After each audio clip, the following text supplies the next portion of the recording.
Hello बच्चों, आज हम आपके लिए बहुत ही अच्छी सी एक कहानी लाए हैं, बहुत इंटरेस्टिंग, जो है एक बिल्ली की कहानी। आइए पढ़ते हैं। एक बार की बात है, किटी नामक एक बिल्ली किसी आदमी के घर में रहती थी। मतलब बिल्ली का नाम था किटी। उस घर के बाहर चूहों का एक दल भी अपने बिल में रहता था। और वो जो घर था जहाँ वो रहती थी, उसके बाहर चूहों का एक ग्रुप, दल मतलब एक पूरा ग्रुप, वो भी वहाँ अपने बिल बनाकर रहता था। किटी बहुत चालाक थी। वह दूसरों का माल हड़पने के लिए सदैव चालें चलती रहती थी।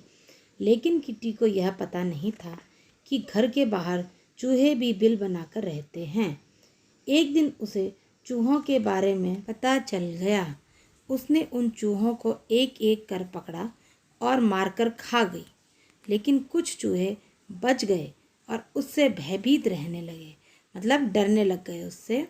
मतलब चूहे उससे एकदम डरने लगे, क्योंकि उसने इतने सारे चूहों को एक साथ मार दिया था। वे चूहे इतने सावधान रहते थे कि किटी उन्हें पकड़ ही नहीं पाती थी।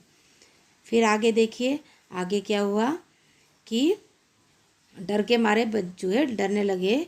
एक दिन किटी ने एक चाल चली। वह घर की बाहरी दीवार पर अपनी टांगें फैलाकर तथा पूंछ लटकाकर इस तरह लेट गई मानो उसकी जान ही निकल गई हो। वो उस तरह से लेटी कि उनको लगे कि वो बिल्ली मर चुकी है। उसने सोचा कि इस तरह चूहे उसके झांसे में आ जाएंगे और वह उन्हें पकड़कर खा जाएगी। कुछ देर बाद एक चूहे ने अपने बिल से झांका। बिल्ली रानी, अगर तुम अपने आप को भोजन में भी बदल दो तब भी हम तुम्हारे पास नहीं आएंगे। क्या था, चूहे भी बड़े चालाक थे। वो भी समझ गए कि खाली एक्टिंग कर रही है हमें देख के, और उन्होंने बोला हम तुम्हारे झांसे में नहीं आएंगे। उसने अंगूठा दिखाते हुए कहा।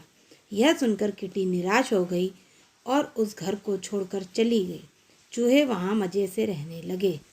इस तरह हमें इस कहानी से यह सीख मिलती है कि हमें अपने आप को ही चालाक नहीं समझना चाहिए। धन्यवाद।